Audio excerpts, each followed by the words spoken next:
UGC के regulation को लेकर विवाद चल रहा था।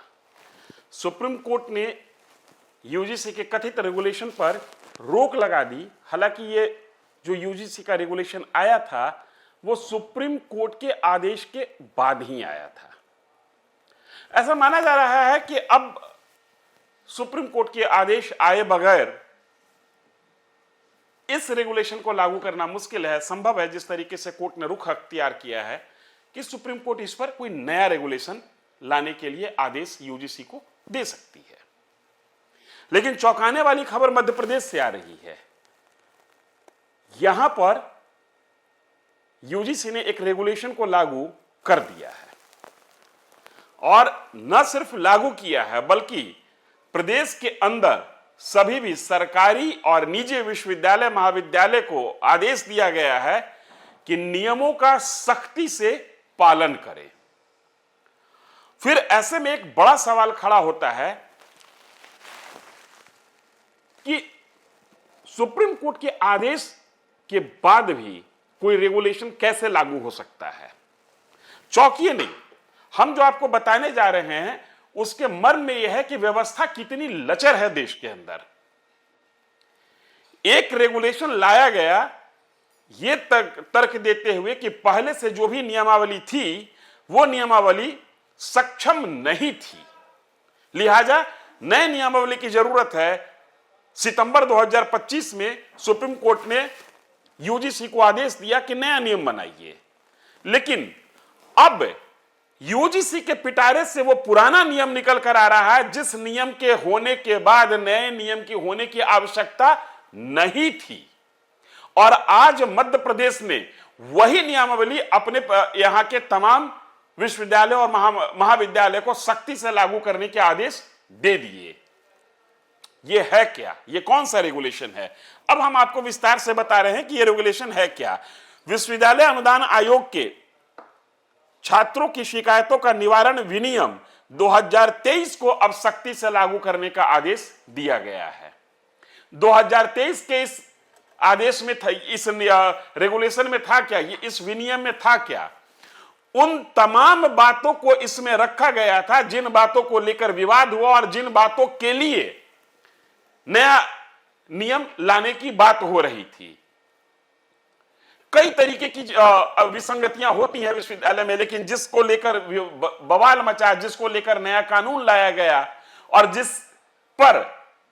जिस विषय को लेकर उस कानून पर रोक लगाया गया वो इसमें है या नहीं, यह देखना ज्यादा जरूरी है। यह मैं सिर्फ और सिर्फ इसलिए बता रहा हूं कि एक सख्त कानून के रहने के बावजूद दूसरा कानून लाने की जरूरत क्यों पड़ी।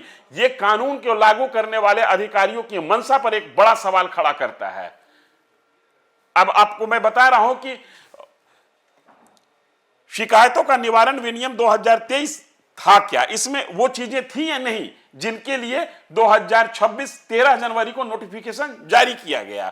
13 जनवरी 2026 को जो नोटिफिकेशन जारी किया गया उसमें सबसे महत्वपूर्ण विषय यह था कि अगर कोई अनुसूचित जाति, अनुसूचित जनजाति, महिला, दिव्यांग, इनके खिलाफ, जैसा कि कहा जा रहा था कि विश्वविद्यालय के अंदर इन खास वर्ग के लोगों के खिलाफ छात्र भेदभावपूर्ण व्यवहार करते हैं, और न सिर्फ छात्र व्यवहार करते हैं, विश्वविद्यालय प्रशासन, प्रोफेसर, शिक्षक भी करते हैं।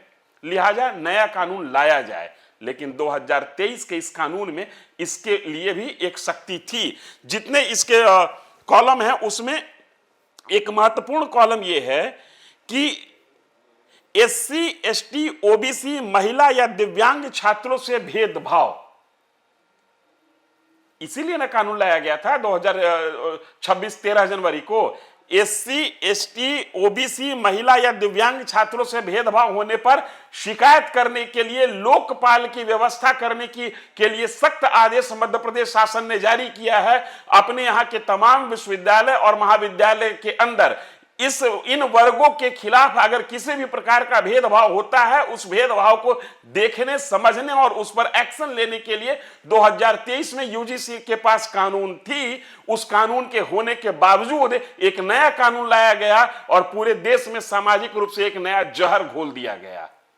अब इसमें और उसमें फर्क क्या है यह समझ लीजिए। 13 जनवरी को जो नोटिफिकेशन जारी हुआ जिस पर बवाल मचा, उसमें यह था कि इनकी शिकायतों को सुनने के लिए जो बॉडी होगी, उस बॉडी में स्पष्ट नहीं किया गया था कि उसमें सवर्ण पुरुष के भी सदस्य होंगे या नहीं होंगे। स्पष्ट इसमें भी नहीं किया गया है। इसमें सिर्फ यह कहा गया है कि विश्वविद्यालय और महाविद्यालय जो निजी हैं और सरकारी हैं, वो अपने यहां एक लोकपाल का गठन करेंगे और लोकपाल इनकी शिकायतों को देखेगा। एक दूसरा सवाल खड़ा हुआ कि अगर शिकायत झूठी पाई गई, गलत पाई गई, तो क्या होगा। 13 जनवरी को जो यूजीसी ने नोटिफिकेशन जारी किया था, उस नोटिफिकेशन के मुताबिक अगर शिकायत गलत पाई जाती है तो उस पर कोई कार्रवाई नहीं होगी। और 2023 में जो नोटिफिकेशन जारी हुआ था, उस नोटिफिकेशन में यह कहा गया था कि अगर शिकायत गलत पाई गई तो शिकायतकर्ता के खिलाफ कार्रवाई विश्वविद्यालय या महाविद्यालय प्रशासन लेगा। अब इसमें एक यक्ष प्रश्न खड़ा होता है कि जब एक सख्त कानून था तो फिर नया कानून लाया क्यों गया। अगर यह कानून कारगर नहीं था तो कानून का अनुपालन कराने वाले लोग इसके लिए जिम्मेदार थे। हालांकि जो 2023 का जो विनियम है, इसका दायरा बहुत ही व्यापक है और सबके हित में है। इसके अंदर कौन कौन से आ जाते हैं ये देख लीजिए। प्रवेश प्रक्रिया में गड़बड़ी होने पर, तय फीस से ज्यादा शुल्क वसूले जाने पर, जो कि प्राइवेट कॉलेजों पर सबसे ज्यादा लागू होता है, फीस रिफंड में देरी होने पर, स्कॉलरशिप या आर्थिक मदद न मिलना, परीक्षा या रिजल्ट में अनावश्यक देरी होने पर, आरक्षण नियमों का उल्लंघन होने पर, एससी, एसटी, ओबीसी, महिला या दिव्यांग छात्रों से भेदभाव होने पर, शिक्षा की गुणवत्ता या सुविधाओं में कमी होने पर, छात्र उत्पीड़न या मानसिक प्रताड़ना, याद कीजिए रोहित वेमुला केस, छात्र उत्पीड़न और मानसिक प्रताड़ना, इस स्थिति में भी शिकायत की जाएगी। और शिकायत होगा कहां, तो एक ऑनलाइन पोर्टल बनाना होगा, उस पोर्टल पर शिकायत होगा। हर यूनिवर्सिटी और कॉलेज में लोकपाल अनिवार्य। मध्य प्रदेश शासन ने जो आदेश जारी किया है, यूजीसी के नियमों के अनुसार हर विश्वविद्यालय में लोकपाल की नियुक्ति जरूरी है। सरकार का कहना है कि प्रदेश में अधिकतर संस्थानों में लोकपाल तो नियुक्त कर दिए गए हैं, लेकिन नियमों के मुताबिक काम नहीं हो रहा है। इस वजह से अब स्पष्ट दिशा निर्देश जारी किए गए हैं ताकि छात्र अपनी शिकायत को लेकर भटके नहीं। लोकपाल छात्रों के लिए एक स्वतंत्र अपीलीय प्राधिकरण होगा।